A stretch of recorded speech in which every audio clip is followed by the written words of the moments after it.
በልጁ በደሙ የተደረገ ቤዛነታችንን አገኘን ብሎ ስለ ልጁ ያመሰግናል። ስለ አባት ያመሰግናል። አብ መረጠን ይላል፣ ያመሰግናል። እንዲያው በተሰጠን በልጁ ቤዛነት ዳንን ብሎ ልጁን ያከብራል። ክርስቶስ ክርስቶስ ክርስቶስ ያለ ወልድን ያከብራል። ኢን ዘ ኮንቴክስት ኦፍ ሳልቬሽን ማለት ነው፣ በመዳን ሂደት ውስጥ። እኔን ደግሞ ርስትን ተቀበልን ይልና ቅዱስ ጳውሎስ ርስትን ተቀበልና የርስታችን መያዣ የሆነው መንፈስ ቅዱስን ደግሞ ተቀበልን ይላል። ስለዚህ መዳንን ኤክስፔሪየንስ የምናደርገው በዚህ ነው። የአብን የመምረጥ ፍቅር፣ የወልድን የቤዛነት መሰጠትና ፍቅር፣ የመንፈስ ቅዱስ በውስጣችን መኖር ትራዩን ጋር መዳን ይሄ ነው። ሙሉ መዳንን ኤክስፔሪየንስ ማድረግ ማለት ይሄ ነው። ሌላ አንድ ልጨምርላችሁ። አንደኛ ጴጥሮስ ምዕራፍ 1 ቁጥር 1 እና 2 አንደኛ ጴጥሮስ ምዕራፍ 1 ላይ ቁጥር 1 እና 2 ላይ የኢየሱስ ክርስቶስ ሐዋርያ ጴጥሮስ ይላል እግዚአብሔር አብ አስቀድሞ እንዳወቃቸው። እግዚአብሔር ማን? አየ መዳን ከዚህ ነው የሚጀምረው። እግዚአብሔር አብ ይሄ ምን ማለት ነው ምናምን ዶክትሪን ኦፍ ሳልቬሽን ላይ ስንደርስ እናወራለን። ግን ይሄ ነው የሚለው ዳንኩኝ ምን ማለት ነው ኤክስፔሪየንሱ? የእግዚአብሔር አብ ፍቅር በኋላም እንደሚናገር የእግዚአብሔር አብ ፍቅር የልጁ የኢየሱስ ክርስቶስ ጸጋ ብለው እንደሚባርኩት የመንፈስ ቅዱስ አንድነትና ህብረት ትራዩን ጋር ጴጥሮስ ምን ይላል? እንዴት ነው የዳንኩት? የእግዚአብሔር አብ ፍቅር በምን ተገለጠ? እርሱ መረጠኝ፣ አስቀድሞ አወቃቸው ይላል። እግዚአብሔር አብ አስቀድሞ አወቃቸው። ዜን በመንፈስም እንደሚቀደሱ በመንፈስ ቅዱስ ተቀደሱ። እግዚአብሔር አብ አወቃቸው፣ በመንፈስ ቅዱስ ተቀደሱ፣ ይታዘዙና በኢየሱስ ክርስቶስ ደም ይረጩ ዘንድ ለተመረጡ። አይገርምም? መዳን ምንድን ነው? እግዚአብሔር አብ እንዳወቃቸው በመንፈስ እንደተቀደሱ በክርስቶስ ኢየሱስ ደም የተረጩ። ታት ሳልቬሽን። ያለ ሥላሴ መዳንን ማሰብ አንችልም። መዳን ይህንን ማወቅ፣ ይህንን ማብራራት፣ ይህንን ማመን ቢያንስ ይጠይቃል።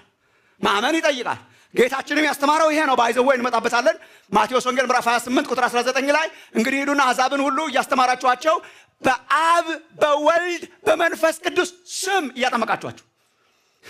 ሰው ደቀ መዝሙር እንዴት ይሆናል? ትራዩን ጋድን አምኖ በመጠመቅ ስሉስ የሆነውን አምላክ በማመን ሲሪየስ ዶክትሪን። እግዚአብሔር አለ ብዬ አመኘ ይሄን ብትወስ መዳን እንዴት ይሆናል? መዳን ማለት ስሉስ የሆነውን የአምላክን ስራ ኤክስፔሪየንስ ማድረግ ነው፣ መለማመድ ነው። እሱ ነው ሲሪየስ ነው። የድነት ኤክስፔሪየንሳችን ከዚህ ጋር በጣም የተያያዘ ነው። ይህ ብቻ ሳይሆን አምልኳችን ሜክ ሹር ትክክለኛውን አምላክ እያመለካችሁ መሆኑን።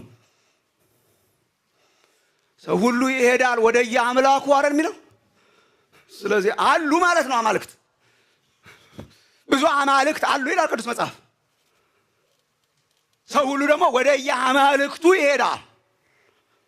ወደ ትክክለኛው አምላክ ሄዳችሁ እያመለካችሁ እንደሆነ አረጋግጡ። ትክክለኛው አምላክ የቱ ነው? አንድ አምላክ ሥላሴ አሐደ ሥሉስ የሆነው አምላክ we worship him። የምናመልከው ቅዱስ ቅዱስ ቅዱስ ነው። ቅዱስ ቅዱስ ቅዱስ ይሄ ነሰሰርሊ ትሪኒቲን አያሳይም የሚሉ ሰዎች አሉ። ኢትስ ፋይን። በሱ ላይ ብቻ ስላልተመሰረትን እኔ ችግር የለብኝም። እኔ ያሳያል እላለሁ፣ ግን ኢትስ ኦኬ። ቅዱስ ቅዱስ ቅዱስ የሚለው ይሄ እኮ ነሰሰርሊ ሥላሴን አያሳይም። ቅዱስ ቅዱስ ቅዱስ ስላል እሺ ኢትስ ኦኬ። እና አንዳንዶቹ ሲጽፉ ምን ይላሉ? ምድር ሆይ ምድር ሆይ ምድር ሆይ ይላል። ሶስት ምድር አለ ወይ ምን ይላል? ኢትስ ኦኬ። እዛ ላይ ብቻ ብንመሰረተው ያደናግጥ ነበር። ኢትስ ኦኬ። ግን ቅዱስ ቅዱስ ቅዱስ እያለን እናመልከዋለን ቅዱስ እግዚአብሔርን ስሉሱን አምላክ። ታስ ወርሺፕ እሱን ማምለክ ነው። እውነተኛው አምላክ አንድ አምላክ በስሉስነት የተገለጠው አምላክ ነው። እውነተኛው አምላክ ጊዜ የለንም። ራዕይ ዮሐንስ ምዕራፍ 4 እስከ ምዕራፍ 5 ስሙን ራዕይ ዮሐንስ ሳይ በጣም እገረማለሁ። ወርሺፕ አምልኮ ከሥላሴ ጋር በጣም የተያያዘ ነው። ሶስት አማልክት አናመልክም፣ አንድ አምላክ ነው የምናመልከው። ግን አንዱ አምላክ በስሉስነቱ ነው የምናመልከው። ሶስት አማልክት አናመልክም፣ ግን አንዱን አምላክ በስሉስነቱ ግን እናመልካለን። እና ራዕይ ዮሐንስን ምዕራፍ 4 እና ምዕራፍ 5 አንብቡ። በዙፋን ላይ የተቀመጠውን አየሁ ይላል በራዕይ ዮሐንስ። ሰማይ እንዴት እንደሚያመልክ ሰማይ እንዴት እንደሚመለክ እግዚአብሔር ማወቅ እፈልጋለሁ ካላችሁ ዮሐንስ ራዕይ 4 እና 5 አንብቡ። ሰማይ እንዴት እንደሚያመልክ ታያላችሁ። በዙፋን ላይ የተቀመጠው አለ። ጀስት ዲስክራይብ አድርግላችኋለሁ። በዙፋን ላይ የተቀመጠው የዘላለሙ አምላክ አለ። እንደን በፊት ለፊቱ ደግሞ ምዕራፍ 4 ቁጥር 5 ላይ ወረድ ስትሉ 7 የእሳት መብራቶች አየው ይላል። 7 የእሳት መብራቶች አየው ይላል። ትርጓሜውን ሲናገር እነኚህም 7ቱ የእግዚአብሔር መናፍስት ናቸው ይላል። 7ቱ የእግዚአብሔር መናፍስት ይሄ በቃ ዮሐንስ ራዕይ ምዕራፍ 1 ላይ ምዕራፍ 4 ላይ በጣም ታገኙታላችሁ። 7ቱ የእግዚአብሔር መናፍስት መንፈስ ቅዱስ ነው። 7 ፐርፌክሽን ነው። መንፈስ ቅዱስ ፐርፌክት የሆነ መንፈስ ከትንቢተ ኢሳይያስ ምዕራፍ 11 ጋር በጣም ይያያዛል። 7ቱ የእግዚአብሔር መንፈስ ኳሊቲስ ከሱ ጋር ይያያዛልና 7ቱ የእግዚአብሔር መናፍስት የመንፈስ ቅዱስ ዲስክሪፕሽን ነው። በዙፋን ላይ የተቀመጠው አለ and 7ቱ የእግዚአብሔር መናፍስት አለ መንፈስ ቅዱስ and ምዕራፍ 5 ላይ ስታዩ ወልድን በጉን እንደ ታረደ በግ ቆሞ አየሁት ይላል። this is heaven እንዴት አርግ ዲስክራይብ ታደርገዋለህ ሄቨንን? ዮሐንስ በዙፋኑ ላይ የተቀመጠው